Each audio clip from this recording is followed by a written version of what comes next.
За юу цаана логизмын 9 дэх анги эхэллээ. Өмнөх анги дээр манжийнхоо зангаа танилцаад дууссан байгаа. Даниэлийг маань онцтой зэрэгцээд нөгөө биелүүг шилж амжнаа. Бүр хөтөн хөлсөн цутгацсан. Харин хэрэг болсон газарт эмч цагдаа нар цуглдсан. Манжийнхоос тодруулга авч идэв. Жихо хэлэхдээ тэр хоёр хоёулаа миний найзууд байсан. Тэгсэн гинт хэрэлдээд сүулдэ зодтолтоод ийм болчихлоо гэд бодлоо мэдүүлэг өгчдээ. Тэр газар эзэн 0 орчихсон мөн камер нь хуурамч байсан болохоор ганц жихол гэрчилж байдаг. Цагдаач нар хооронд байхгүй болохоор хэргийг манай хоёрыг сэрх хүртэл хойшлуулдیں۔ Энэ үед жиход нэг чатгсан орж ирсэн нь тэр хоёр сэрэхгүй бол би энэ асуудлаас мултарчих юм байна гэж бодноо. Үүнтэй зэрэгцээд манай Даниэлч хэргийн газар ирлээ. Өөрийгөө хараад нүдэндээ ч итгэхгүй эмнэлгийн машинараас гүн. Яг энэ үед түүний зүрх зогслоо. Даниэлийн бодож байсан ганц зүйл биеэс болох. Миний тоогоо шүү. 3, 2, 1. Ашгүй түүний зүрх эцэст нь буцаа цохилж эхлэв. Тэрний өглөө Даниэл ангидаа орж ирлээ. Найзууд нь бүр бөөн баяр. Гэхдээ тэр дундаас логон гараад ирвэ. Даниэл чих гайхав.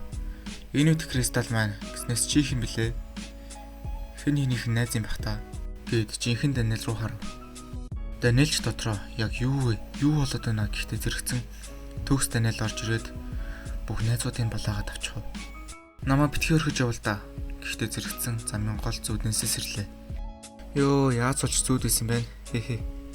Эмнэлэг рүү яран явбал ямар ч амьд байгаагаа олж мэднэ. Хамгийн гайхалтай нь тэрээр 3 давхраа сайко дараалж унсан мөртлөө сайкогоос арай бага бэрцсэн байдаг. Төгс биетэй холбоотолтой харахгүй. Харин цагдаагийн газар маань цагдаа Даниэлийн хувирийг хараад яаж ингэж өөрчлөгдөж чаддаг байна гэж бодноо. Мөн Даниэлд цугуунсан сайкогаар хулгай дээр мэргээр ялт эдэлж байсан бөгөөд түүнтэй найз болох манжихог мөрдөгч маань битүүхэн зэжилж идэв. Харин манай хүн болохоор одоо манай чихэн ашийн жихо болохоор тэр хоёрыг битгий сэрээсээ гээл залдраа сууж байхад нь манай мөрдөгч өнөөх цаасны хутгыг гараад иртий. Харин эмнэлэгт нэг цагтаа Даниэлийг харуулдах ба хувийн иргийг хараад хүн турхыг хичээл тордог юм байна. Би ч гэсэн жингээ аснаа л гэсэн ухааны бодож байхад нь яг урд нь тэр хүн дүрээрээ сууж идэв. Мань цагдаа бүр зочоол манай хүн ч үж болгоогүй. Хэдэн хормын дараа хувийн иргийг хараад нэг юм ойлгох шиг боллоо. Банцсандаа царайгаа өөрчлөн. Тэгээд яг эвтэйхэн молторох гэж байтал ээж нь үнэхээр их сандарчихсан гаднаас орж ирж байна. Энэ хөлийн харалтаа бүр цус болчихсон. Ээж нь ч сандраал хүүгээ зүгээр байгаа хэсгийн шалгана. Энэ үед мань цагдаас ээжийг авах шиг боллоо. Очингодоо жил сургуулийн Даниэлийн ээж нь мөн биздэй гэж тодруулаад хоёр Даниэл байгааг нь мэдчихтий. Мөн дээшээгэж мэдэгдээд амжина. Одоо мань хүн яах юм бол доо? За юутаж амсгийгээд ээжийг нь хөлөг цэвэрлэж байх уугаар өнөөх цагдаа сургууль руу нэрээд Даниэлийн нөгөө биеийг яг хэн болохыг тодруулж идэгий. Тэгсэн гинт тэр сургуульд нь ганцхан Даниэл сурдгийг мэдээд манай хүн рүү харсан гэрлийн хурдаа цутаад алга болсон гэдгийг.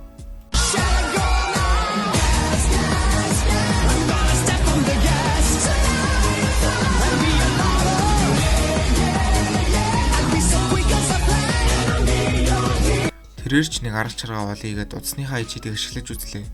Юу ч олсонгүй. Магадгүй бацаан чадах байх. Үгүй, түүнээс нууцлах хэрэгтэй юм байна. Найзуудаа хэлж үзэх үү? Болохгүй. Дэндүү их цаг авна. Магадгүй сургууль руу очиод гяс сольчих уу гэж бодноо. Яг учраа олж чадахгүй ингээд л эрдэмтдийн туршилтын тулаа болох ухааны бодож байгаад ямар тач нөгөө бие рүү очсон алга болсон байдгийн. Хүүе хаачаа гээл ээжээс асуусан. Ээж нь тэр цагдаач аваад явчихсан гэв.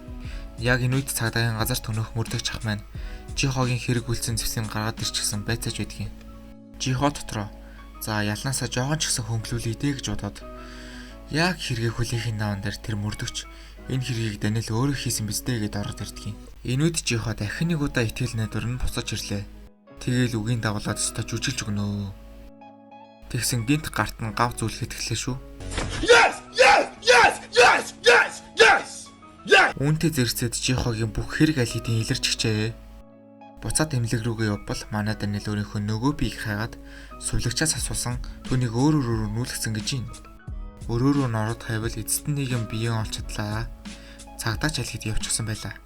Гэхдээ түүний хажууд хэн нэгэн иргэншлийг нь тавьчихсан байх ба мань Даниэл чихэд гайхна. Буцаад цагдаагийн газарт очивол мөрдөгч ах маань жихог арай л хүүхдээр хэмгээд ээж аваагаа аль эсвэл хуульч дуудах боломж олгодог. Жихоч эцэг ихэд утгад ээж нь бүр цагдаа нартай хэрэлдсэн. Харин аав нь цагдаа нарыг нарих гэж үзнэ. Гэхдээ эд нарын аль нь ч мөрдөгч таалагдахгүй ба утган дээр байсан хурууны хээг олох хүртэл Жихог хорих камерт байлгахаар болдё. Тэгээд шорон шах дээр тулцсан хүн чинь их л өршөөл гуйжуулнаа. Гэтэл араас нь хин нэгэн идчихсэн хоолой Жихо руу шидлээ. Эргээд харвал өстой том гаруутай нэг камерт орчихжээ. Гэхдээ хамгийн эвгүй нь байхаа.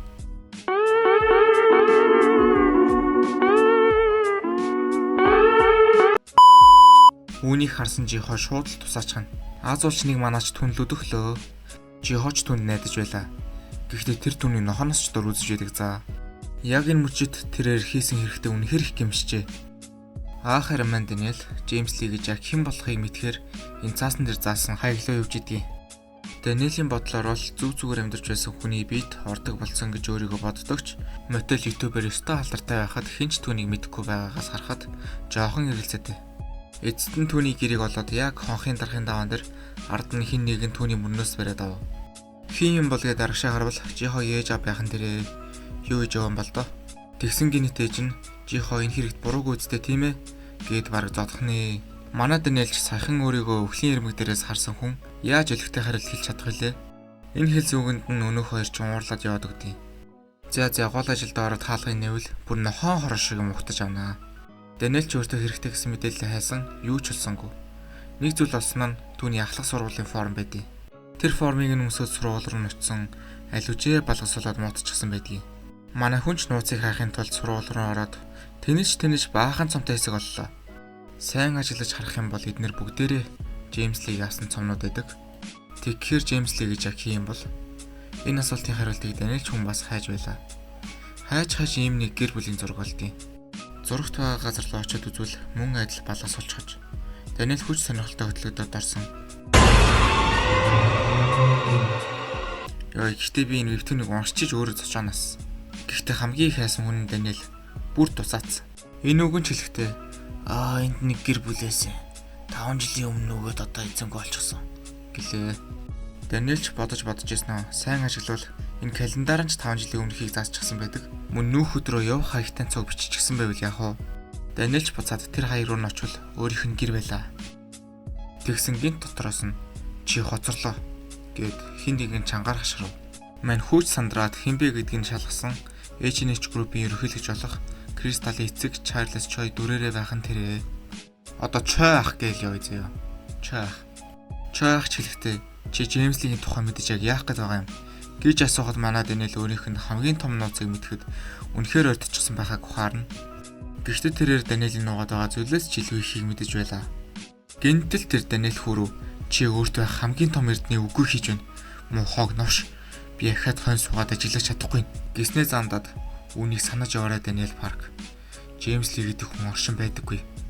Би чиний хоёр дахь биеийг нуухын тулд үүнийг зөхиосон юм гэд ер нь л Джеймс Лиг мартуулах гэдэг. Эцэст нь мань Дэниэлийг тавиад амьд үлдэхээр болов. Яг явахын даван дээр мань Дэниэл эцсийн хүчээ шавхаж өөрийн нөгөө биеийг яг юу болохыг хэлхийг шаарддаг. Чой ахч хариуд нь хэрвээ чи мэдмээр байвал дийжиг дав. Тэр надад их хашиг олж өгдөг. Нэг хөсөндөө өөрийнхөө үнцнийг харуул гэж байгаа. Тэр үед чинь би хариултыг хэлэх болно гэд гараад ивдیں۔ Аахаар энэ үед Жихо өмгөөлөгчтэйгээ уулзч байдیں۔ Жихоч Дэниелийг хурамч нэр ашигласан гэд өмгөөлөгчтэйгээ хэсэг маргалдаж байгаад гол ажилд орохоор болноо. Мань өмгөөлөгчээс санаавал чамайг Дэниэл Сайк хоёр нийлж дэрлэгдэг байсан байх ба дэрлэгэлт нь улам давширсаар чамайг шизотой болгож эцэст нь ийм зүйл хийхэд хүргэсэн гэж танилцуулах байлаа. Энэ одоо ямар үлгэрийн арга вэ? Гэхдээ энэ өмгөөлөгчийн аргатай их сайн гин шүү. Жихогийн нөрөндөх цаг асах шиг л болоод шүүх хуралдаа орсон бүхэл бүтэн 2 жилийн ялыг Жихо өөрхөр болвоо гэж. Эцэг эх нь түүнийг өршөөхийг өвдөг сүдэн голсон ч нэмэр болсонгүй. Энэ зав юм бас юу вдээ. Ингээд тэр ирэхэд эвгүй гаруутай шоронд мориллоо. Одоо нас түүний 2 жил яаж өнгөрөх бол? За юун түрүүнд нэгжлэг илэрхийлэхээс ахуулаад чамирч байна да. Бүр өсөн хувцас нь хүртэл ганц ирсмэрх. Ингээд шоронгийн өрөөрөөгөө яваад хамтрагчдтайгаа танилцваа. Гэхдээ энэ нөхөр өрөөгөө базддаг. За юуны өмнө шоронгийн ранкийг нь танилцуулах хэрэгтэй байх. Хэрвээ чи цагаан тотоо орж ирсэн бол энгийн гэмт хэрэг хулгай илэрхийлсэн байна гэсэн үг. Аахарын шар тотоо орж ирсэн бол хүн алхахыг оролцсон байна гэж ойлгож болно. Улаан хөөмний гэмт хэрэгтэн цэнхэр нь харт амгчин гэж ойлгочих. Жихоч хоригдлуудыг ажигласан бүгд цагаан тотоо байлаа. Өөрийгөө баздаг нь хүртэл. Гэхдээ тэрээр дам хэвэр юм аа. Мань Жихог 0 цэвэрлэл гэж тушаагаад Тэрийг харсан пээ юу вэ?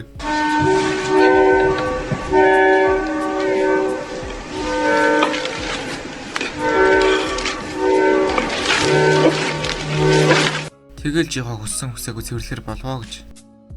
Эцэст нь нэг юм цэвэрлэж дуусгаж байтал өнөх том залуучин ахиад орж ирээд ажиллаа хий гэдийн да. Жихош бүр уурлаад би шар тоотой шүү гэж өөрийгөө илэрхийлсэн. Энэ том залуу бас шар тоотой байжээ. Гадуур нь өнгөцсөн байгаа цамц нь энэ нөхрийн хэл юм байна л да. Тэгэл мэн жихог өстө номонд нь оруулт юм байгаа зү. Шүнэнч таарад ядчихт нойлын хажууд байгаа болохоор өмхийн үнэртэй дундаж чадахгүй. Бүр өглөөнөөс авахлаад дэрлхүүлж зодуулдаг юм байх. За одоо болохоор цэвэрлэгээний үйл ажиллагаа явж байна. Жихогийн үүрэг бол хүнжил хураах. Тэгсэн том залуу жоохон унтигээд хүнжлээ өгөхгүй. Мэн жихогны занчнаа. Харгалзагчтан ч орж ирж шалгалаа. Тэгсэн нэг хүнжил хураагдаг байгаа учраас тэр ажлыг хариуцсан жиход нэг стикер наа. Хэрвээ 3 стикер наачих юм бол хугацаанаас өмнө суллагдах эрхийг нь хасчдсан билээ. Өглөөний хоолны цаг болоход бусдын тансаглаа. Жихог ялгарлаастай. Харин алгааны цагаар жихо энд бүр 8 өдөр болдгийг олж мэднэ. Үүнийдэр нь бүр тэнгэрийн үнэтэй заяв. Ганц тамхи $80 гэж байгаа байхгүй юу? Харин 8 хийгээд байгаа хүмүүсийн татварлагч хингээч Манжик. Өрөөрүүгээ босоод очвол шинэ хоригдол орж ирж байна. Дугаар нь Цэнхрэнгийн. Үүнийг харсан өрөөнийхний дуу бүр таг. Том залууч юм нөхдүүдээс зайлсхийд юм байл та. Учир нь өөхөх хүртлээр зодтолдог юм гинэ. Хэсэг хугацааны дараа том залуу бэлтгэл хийж байна. Жихоогоор бүр мануулсан. Урдчин жихо хангалттай нойр авч чадаагүйгээс болоод босоогоороо зөрмөглөөд нэг харсан урд нь харгалзаж гараад ирдیں۔ Тэгээд манусыг бүгдээрэнд нэг стикер тарааж өгнө. Үүнд нь уурлсан том залуу хариугаа авах гэж оролдох боловч урд нь өнөөх урт үст гарч ирээд түүнийг хамгаална. Тэр шүн болгон сой зэрлээд жихог онтолтгүй байсан юмсанжээ. Тэгэд галзуу юм шиг түүн рүү дайраад юун сайко цаашаа гараа амчаа. Бүр өвдгийн хүртэл мөргөө даалж өгнө. Гэхдээ хүчний илүүгээр том залуу илүүрэх боловч энд ямар дүрм гэж байх биш их хүнд гэмтэл учруулж чадлаа. Энэ үйл явдлын дараа урт ус дэмлэг рүү 7 хоног цөллөгдөнө. Харин том залуу шийтгүүлэхийг хүсээгүй тул хазуулсан хөлөө үдээсний машинаар үдчихдээ. Яа эзэрлэг юм бэ. Энэ цагаас хойш жихо өөрийн гэсэн нойлын цаастай болж хоолч их авдаг болжээ. Өөрөөнийх нь зарим хүмүүс ч түнээс байна. Тэр цахад унтдаг бол аль дээр л болцсон жаргаж байгаа бох үү. Гэвч нэгээрээ жихо шүн дундсэрлээ. Хүнчлээс өгөхөд үзэл том залуу хүнчлэлд нь орчихсон байна. Яаж байгаа гэсэн ойрдоо ихт араад байгаа болохоор гинэ. Маргааш нь ч болж эцэд нь орт ус дэргэн ирлээ. Өнөөх өрөөний хідэн бүр дууга хураацсан. Ганц жихо л баярлж идэ. Тэгсэн өнөөх чинь нэг л уртай. Яасан бэ гэсэн цэцэг натчихжээ. Нэг л мэтгэж жихогийн дээр орчихсон түүнийг нүдэж байлаа. Харуулууд орж ирсэн ч гэсэн түүнд пелошин жогт байсангүй. Тимээс цагдаа нар тезерган буюу зэвс ашигладагч алдаж оноод алж өглөө.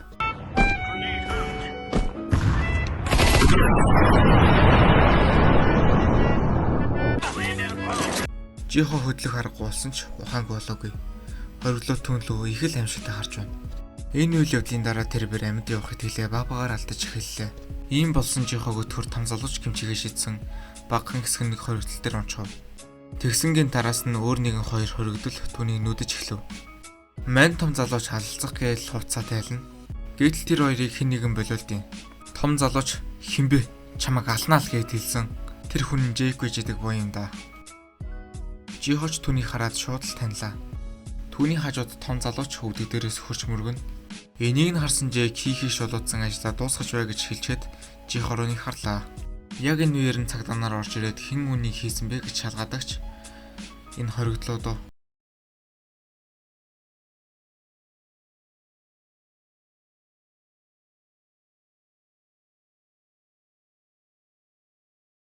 Трал бүгдийг шийдэх гэж байтал том залуу энэ миний буруу байсан маа гэд эмчүүрөөрөө дагуулж явахдаа бас л нэг жихог занаад авнаа. Оройн ч болж түнтэйж тооцоогоо бодчихсон усанд орохоор явна. Гэхдээ жихо энэ дэрлгүүлж амьдрдгаас бүр залхчихсан байсан болохоор түүнийг дуусгахаар иржээ. Харин дараа өдөр нь бүр цууяраа гараад эхэлчихсэн болохоор том залуугийн уур бүр дээцэгтэй хүрчээ. Харин жихо бол сахилгад суучихсан яг юу хийчвэ гэж бодож суун. Энэ газар түүнд их л давчуу санагджээ. Эндээс гарвал том залууд тоглоомч хаалгах болохоор үххийг л хүснэ. Тиймээс түүнийг ийм зүйл хийлгэхгүй тулд гав зүлгэж үсийг нь ч бас хусчихна. Үүнээс болж тэрээр хан ч мөргөж бүхэл арга ашиглана. Гэхдээ түүний хийсэн нүгэл толгойд нь үргэлж бодогдоод яг галзуурхын даван дээр нөгөө өрнөөс нь хин нэгэн түүнд урмын үг хайрлаж ухаан оруулна. Ухаан оруулна ч гэж ер нь л жинхэнэ сайко гаруулгач тийм. Эцэст нь түүний цахилгаас гарах өдөр ирээд тайсантайгаа нүр туллаа. You're never gonna make it, you're not good enough. There's a million other people with the same stuff. You really think you're different, man, you must be kidding. Think you're gonna hit it, but you just don't get it. It's impossible, it's not probable, you're irresponsible. Too many obstacles, you gotta stop it, yo. You gotta take it slow, you can't be a pro, don't waste your time no more. Who the fuck are you to tell me what to do? I don't give a damn if you say you disapprove. I'm gonna make my move, I'm gonna make it soon. And I'll do it cause it's what I wanna fucking do. Cause all these opinions and all these positions, they come in millions, they blocking your vision. But no, you can't listen, that shit is all fiction. Cause you hold the power. Том залуучийнхоо гинүүдийг хараад хүн алхахыг маш ихээр хүссэн нүдэ нэгдийг мэдээд өмдөндөө хүртэл тусаана. Азуулч түүнийг алхаас өмнө харуулууд ирээд түүнийг сахилуурын буцаана. Тэгснэнийг харуулж ийг л уурлна. Учир нь жижигхэн зодон үсгэн л гэж ярьсан юм байна л да. Бас нэг сэрлэн хулгаж ахуултцаа. Хэдэн өдрийн дараа түүний сахилгаас гарах өдөр ирлээ. Гарах замдаа түнд ханиулсан хүний өрөөр өнгөж харвал. Нэгэсэндөө чихөө өнгөрсөндөө баригдахаа аль хэдийн болжээ. За энэ бичлэгээ энэ үрээ дуусгая. Тэгээ дараагийн бичлэгээ илүү хурд үзхийг хүсвэл энэ данс руу донешн хийж бидний дэмжээрэй. Тэгвэл цаа чинь бас урамшаад тийм ээ. Хурд оруулна штэ. А тийм, лайк сабадар хамартаа за guys. Bye.